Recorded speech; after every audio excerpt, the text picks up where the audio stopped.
Have you ever longed for a deep, unspoken connection with the world around you, where every sunbeam, every drop of water, and even the wind itself seems to carry a hidden message just for you?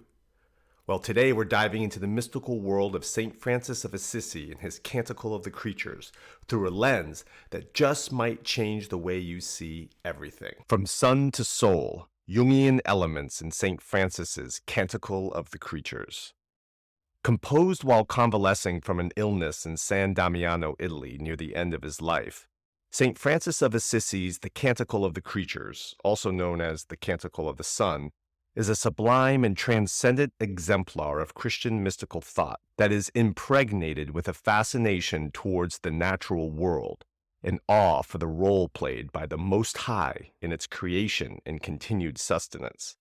In the poem, Francis paints a picture of a world in which the presence of God is highly accessible.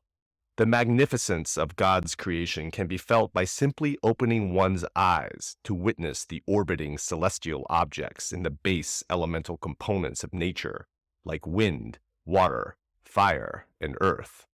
God is palpably everywhere and available to all.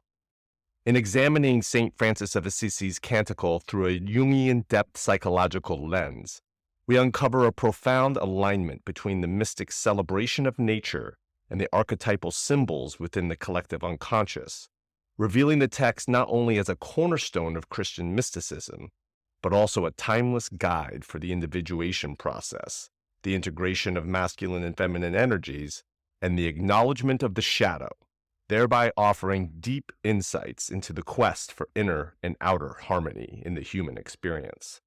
Welcome back to Pondering Psyche, where we explore the depths of psychology, philosophy, and big ideas that make you go, In this episode, we're unraveling the profound messages hidden within the medieval masterpiece, The Canticle of the Creatures by St. Francis of Assisi, using the fascinating perspective of Jungian depth psychology.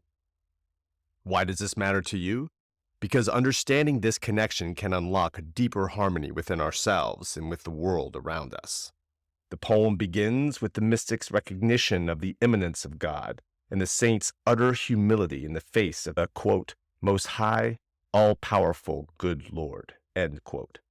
While these lines convey a rather conventional understanding of God that is reflected in the scriptures, Francis soon turns his attention to animating the creations of God, beginning with, quote, Sir Brother Sun, end quote. This anthropomorphic conception of a celestial object reveals a kind of pantheism in Franciscan thought, in which nature is both a creation and a reflection of the immanence of God, as Francis praises God through Sir Brother Sun, Sister Moon in the stars, Brother Wind, Sister Water, Brother Fire, Sister Mother Earth, and Sister Bodily Death. When viewed through a Jungian lens, the gendering of these aspects of nature can be seen as a reflection of the archetypal patterns of the anima and animus.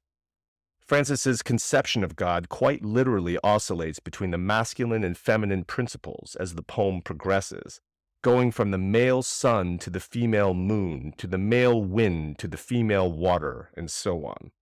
This gender-fluid oscillation, which is a common theme of Christian mysticism, can represent the synergetic spectrum of masculine and feminine energies present in all of us as components of the self that Jung later identified in his work on the anima-animus archetypes.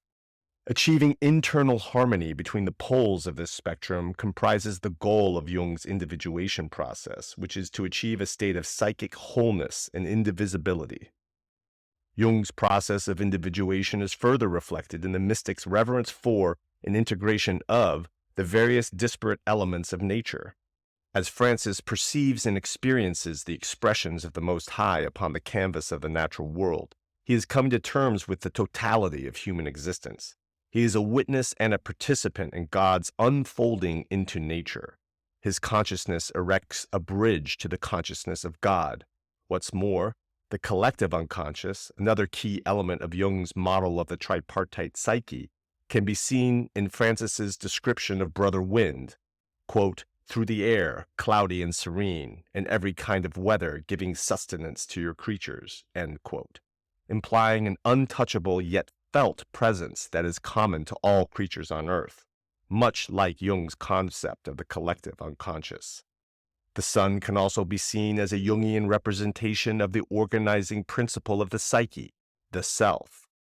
Francis devotes more lines to describing the sun than he does to any of the other elements of the poem, with the exception of his description of Sister Bodily Death, which we will explore in a moment, implying that there is something a bit different about the sun, that it is a unique reflection of God's glory.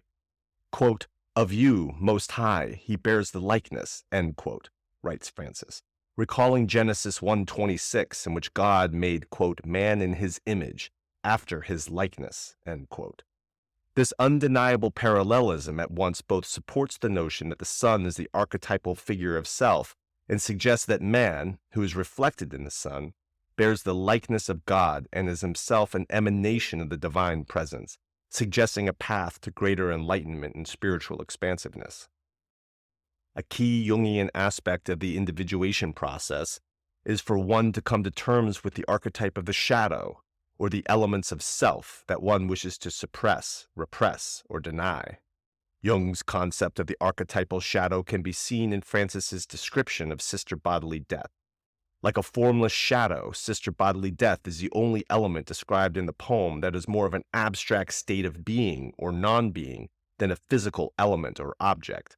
Although Brother Wind cannot be seen either, its effects can, and it can most certainly be felt in a tactile way, unlike death.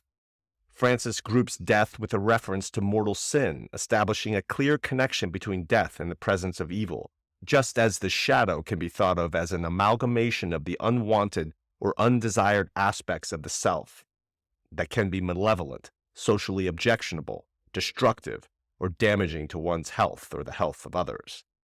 Despite the unsavory aspects of the shadow, Jung's process of individuation demands a reconciliation between the light and dark aspects of self.